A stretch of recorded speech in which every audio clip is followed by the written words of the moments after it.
I want you to clear your mind completely.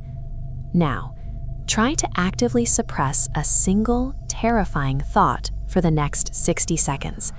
It is nearly impossible. Our inability to control our own racing minds is a universal vulnerability. This vulnerability is exactly what traps a driver named Mud at 3:22 a.m.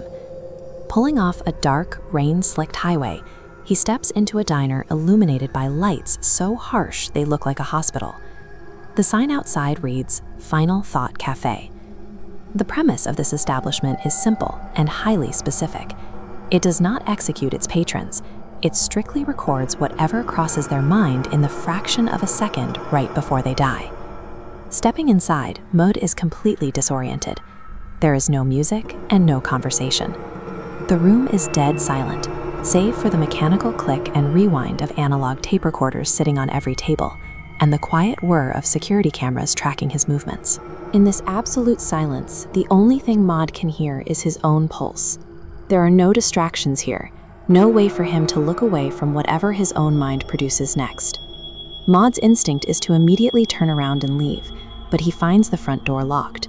He is physically sealed inside the trap. A proprietor appears silently behind him and explains the single rule of the diner. Patrons are completely free to leave, but only after their final thought has been successfully recorded. The man places a blank cassette on his table, labeled with a timestamp 20 minutes in the future, 3:47 a.m. Maud threatens to leave. The proprietor calmly notes that if he flees, they will simply record it anyway. The trap is completely deterministic. The physical space actively heightens this pressure.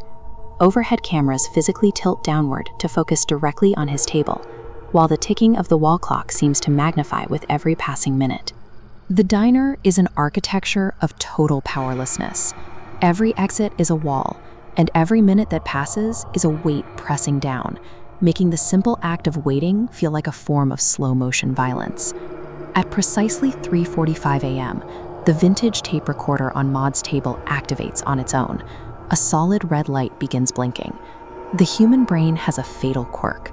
The more energy you spend trying to bury a specific thought, the more your mind obsessively monitors for its return. By trying to delete an image, you've already burned it into your retinas. Maud sits paralyzed in front of the blinking light, launching into a frantic internal monologue. He desperately orders his brain to block out images of crashing, falling, and physical agony.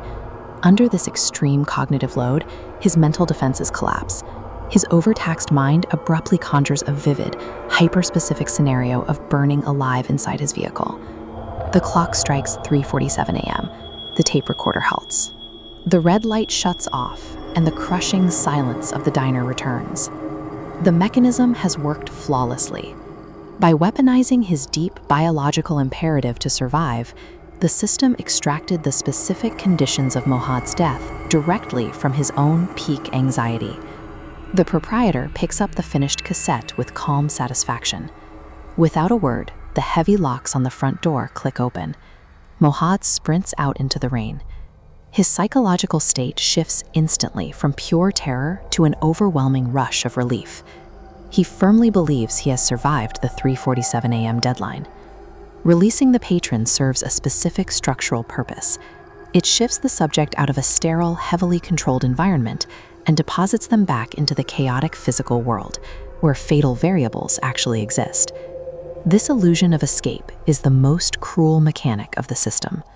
The sudden drop in cortisol makes the victim careless, placing a deeply rattled man squarely behind the wheel of a speeding machine on a wet highway. Back in the driver's seat of his car, Mohad coals onto the highway, entirely convinced he has outsmarted the proprietor. His safety is instantly shattered when his phone buzzes. He receives an unknown audio file containing a simple instruction: play your last thought. Hitting play, Mohad hears his own fractured, panicked voice, recorded just moments earlier, explicitly begging not to die trapped in a burning car. A fatal sensory shift follows the playback. He notices the faint smell of petrol right before a warm drop of liquid lands on his hand.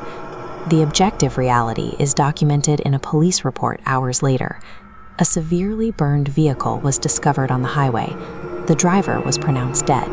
Time of discovery, 3:52 a.m. Mohad spent his final 20 minutes subconsciously drafting his own execution. The recording provided the specific instructions he needed to cause his own demise. Miles away, the interior of the diner remains perfectly undisturbed. The proprietor calmly continues his routine. He files the tape away on a shelf. High above, another security camera pivots, waiting for the front door to open for the next arrival. The mechanical function of the diner illustrates the dread of pure fatalism. Human agency is entirely neutralized when placed inside a meticulously engineered, inescapable design. We assume we have total control over our minds, but when placed under enough pressure, you don't choose your last thought. It chooses you.